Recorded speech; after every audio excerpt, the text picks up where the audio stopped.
friends, welcome to JSJ Jessie Spoken English channel. இன்னைக்கு நம்ம வீடியோல ஒரு ஜஸ்ட் ஒரு 10 சென்டென்ஸ் தான் பார்க்க போறோம். ரொம்ப யூஸ்ஃபுல்லான சென்டென்ஸ், நம்ம டே டு டே லைஃப்ல யூஸ் பண்ற டெய்லி சென்டென்ஸ் தான் நம்ம பார்க்க போறோம். வாங்க வீடியோக்குள்ள போலாம். எனக்கு சாப்பிட ஏதேனும் கொடு. ஸோ சாப்பிட்றதுக்கு ஏதாவது கொடு. இப்போ நம்ம வீட்டில் இருக்கோம், ஏதாவது சாப்பிட்றதுக்கு கொடு அப்படின்னு சொல்லிட்டு நம்ம வீட்டில் கேட்போம்ல, ஸ்நாக்ஸ் எதாவது எடுத்துருவாங்க, இல்லை சாப்பிட்றதுக்கு எதாவது எடுத்துருவாங்கன்ட்டு. அது எப்படி English கேட்கலான்னா, give me something to eat. Give me something to eat. சாப்பிட்றதுக்கு ஏதாவது கொடு அப்படின்னா give me something to eat. ஏதாவது சாப்பிடணும், ஓகேங்களா? சாப்பிட்றதுக்கு ஏதாவது கொடு அப்படின்னு சொல்லிட்டு நம்ம சொல்லுவோம்ல வீட்டில். ஸோ அதுதான். ஸோ அதுக்கு வந்து give me something to eat, ஓகேங்களா? உன் சட்டை பையில் ஏதேனும் இருந்தால் வெளியே எடு. ஸோ ஃப்ரெண்ட்ஸ் சர்க்கிளில் நம்ம ஏதாவது பேசிகிட்டு இருப்போம். பேசிகிட்டு இருக்க நேரத்துக்கு உன் பேக்கெட்டில் ஏதாவது வச்சிருந்தேன்னா எடுறா, சாக்லேட்டு பிஸ்கெட்டுன்னு ஏதாவது இருந்தால் எடு கொடு அப்படின்னு சொல்லிட்டு நம்ம சொல்லுவோம்ல. ஸோ அதை வந்து இங்கிலீஷில் எப்படி சொல்லலான்னு பார்த்தீங்கன்னா, take out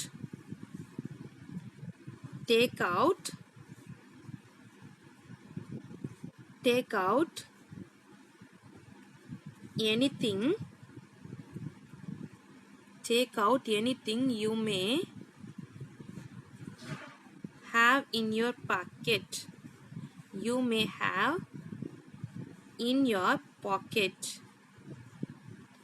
Take out anything you may have in your pocket. உன் சட்டை பையில் இருந்து ஏதேனும் இருந்தால் வெளியே எடு. சட்டை பையில் ஏதேனும் இருந்தால் வெளியே எடு. ஏதாவது வெளியே இருந்துச்சுன்னா எடுப்பா அப்படி சொல்லிட்டு நம்ம ஃப்ரெண்ட்ஸ் சர்க்கிளில் பேசுவோம்ல, பேக்கெட்டில் ஏதாவது இருந்துச்சுன்னா எடுறா அப்படி சொல்லுவோம்ல. ஸோ அதுக்காக, ஓகேங்களா? கவலைப்படாத, என்னிடம் ஒன்றும் இல்லை. ஸோ இது வந்துட்டு அதை ரிப்ளை கொடுக்கும்போது வந்து கொஞ்சம் கமெண்ட் ஜாலியாக சொல்லும்போது, கவலைப்படாது என்கிட்ட ஒன்றுமே இல்லை அப்படின்னு சொல்லிட்டு சொல்லுவோம்ல. ஸோ கொஞ்சம் காமெடியாக ஃபன்னியாக சொல்லுவோம்ல. ஸோ அது எப்படி இங்கிலீஷில் சொல்லலான்னு பார்த்தீங்கன்னா, don't worry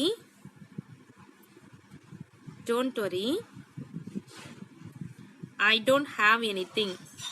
I don't have anything.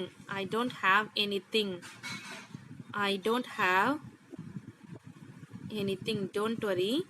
I don't have anything. நான் பல பொருட்களை தொலைத்திருக்கிறேன். அது எப்படி இங்கிலீஷில் சொல்லலான்னு பார்த்தீங்கன்னா, I have lost many a thing.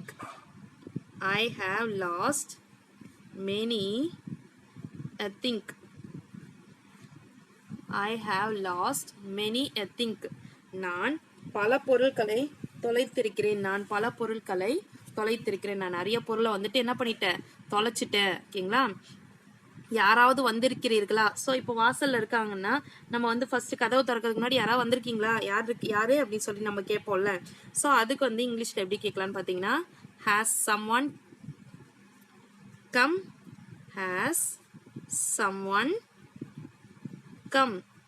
So வந்துட்டு வாசல்ல யார் நிற்கிறது, யாராவது வந்திருக்கீங்களா அப்படின்னு சொல்லிட்டு நம்ம கேட்போம்ல. ஹேஸ் சம்ஒன் கம் அப்படின்னு சொல்லிட்டு கேட்கலாம், ஓகேங்களா? ஆம், உங்களுக்காக யாரோ காத்திருக்கிறார்கள். ஸோ அப்போ வந்துட்டு நான் சொல்றேன் வந்துட்டு, ஆமா யாரோ வந்து ஹாலில் வெயிட் பண்ணிட்டு இருக்காங்க, உங்களுக்காக யாரோ வெயிட் பண்ணிட்டு இருக்காங்க அப்படின்னு சொல்றேன்னா அது எப்படி இங்கிலீஷ்ல சொல்லலான்னு பார்த்தீங்கன்னா, எஸ்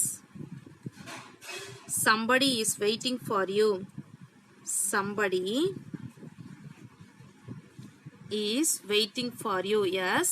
somebody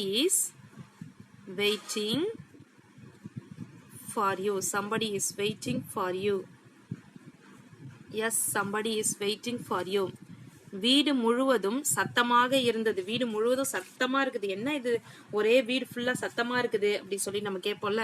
ஸோ பசங்க இருந்தாங்கன்னா வீடு ஃபுல்லா சத்தமா இருக்குது அப்படின்னு சொல்லிட்டு சொல்லுவோம். இல்லை ஒரு ஏதாவது ஒர்க் பண்ணிட்டு இருக்காங்க, வீட்டில் வந்து ஏதாவது ஒர்க் பண்ணிட்டு இருக்காங்கன்னா அப்போ வந்து வீட்டு வேலை ஏதாவது பண்ணிட்டு இருந்தாங்கன்னா ஒரே சத்தமா இருக்கும். ஸோ அதை எப்படி சொல்லலாம்னா, the whole house was in an uproar. வீடு முழுவதும் சத்தமா இருக்கு. இது எப்படி இங்கிலீஷ்ல சொல்லலாம், the whole house was in an uproar, ஓகேங்களா? நெக்ஸ்ட், இன்னும் யாராவது வந்திருக்கிறார்களா? ஸோ நான் கேட்குறேன், வேற யாராவது வந்திருக்காங்களா? ஆமாப்பா, இங்க கொஞ்சம் பேர் வந்திருக்காங்க, இவங்க வெயிட் பண்ணிட்டு இருக்காங்க. அப்படியா, வேற யாராவது வந்திருக்காங்களா அப்படின்னு சொல்லிட்டு நம்ம கேட்போம்ல. அதை எப்படி இங்கிலீஷ்ல கேட்கலாம்னா, had anybody anybody or anyone else come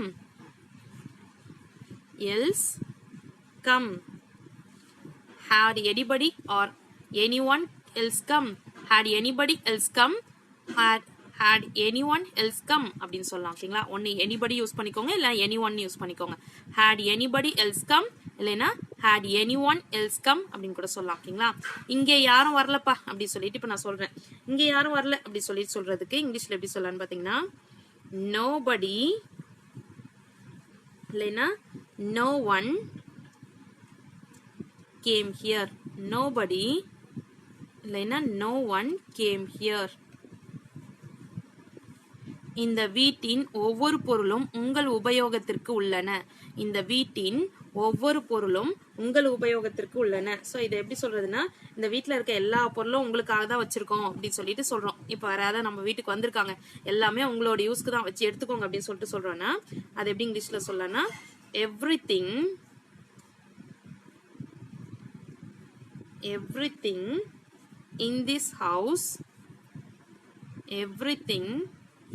in this house is at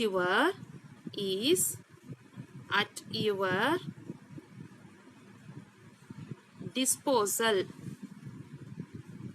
everything in this home is at your disposal உங்களுடைய உபயோகத்திற்காக தான் நாங்க வச்சிருக்கோம் எல்லா பொருளையும் நீங்களே எடுத்து விடலாம் ஃபார் எக்ஸாம்பிள் வந்துட்டு வீட்ல பசங்க இருந்தாங்கன்னா எல்லாமே உங்களுக்கு தான்டா இந்த டாய்ஸ் எல்லாமே நீங்க விளையாடுறதுக்கு தான் எடுத்துக்கோங்க அப்படி சொல்லிட்டு சொல்லுவோம்ல சோ அது மாதிரி everything in this house is at your disposal இது எல்லாமே உங்களுடைய உபயோகத்திற்கு தான் நாங்க வச்சிருக்கோம் அப்படி சொல்லலாம் ஓகே ஃப்ரெண்ட்ஸ் இந்த வீடியோல நம்ம பார்த்து இந்த 10 சென்டென்ஸ்மே உங்களுக்கு கண்டிப்பா யூஸ்ஃபுல்லா இருந்திருக்கும்னு நினைக்கிறேன் அப்படி யூஸ்ஃபுல்லா இருந்துச்சுன்னா இந்த வீடியோக்கு ஒரு லைக் கொடுத்துட்டு உங்க ஃப்ரெண்ட்ஸ்க்கு ஷேர் பண்ணுங்க வேற ஏதாவது டவுட்ஸ் இருந்தா கமெண்ட் செக்ஷன்ல கமெண்ட் பண்ணுங்க என்னோட சேனலை சப்ஸ்கிரைப் பண்ணி பக்கத்துல இருக்க ஆல் பட்டனை பிரஸ் பண்ணுங்க என்னோட இன்னொரு சேனல் ஜேஎஸ்ஜே ஜெஸ்ஸி இங்கிலீஷ் கிராமர் சேனல் உங்க வீட்ல படிக்கிற ஸ்டூடெண்ட்ஸ் இருந்தாங்கன்னா அவங்களுக்கு இங்கிலீஷ் கிராமர் ரொம்ப டஃபா இருக்கு அப்படின்னு நினைச்சீங்கன்னா என்னோட சேனல் டிஸ்கிரிப்ஷன்ல லிங்க் இருக்கு மறக்காம விசிட் பண்ணி சப்ஸ்கிரைப் பண்ணிக்கோங்க என்னோட இன்னொரு சேனல் ஜேஎஸ்ஜே ஜெஸ்ஸி எஜுகேஷன் அதுல வந்து எஸ்ஏ ரைட்டிங் லெட்டர் ரைட்டிங் படிக்கிற ஸ்டூடெண்ட்ஸ்க்கு காம்படிஷனுக்கு தேவையான எஸ்ஏ ரைட்டிங் பேச்சு போட்டி இதெல்லாம் நான் போட்டுட்டு இருக்கேன் ஃப்ரெண்ட்ஸ் அந்த சேனலையும் விசிட் பண்ணி சப்ஸ்கிரைப் பண்ணிக்கோங்க டிஸ்கிரிப்ஷன்ல லிங்க் இருக்கு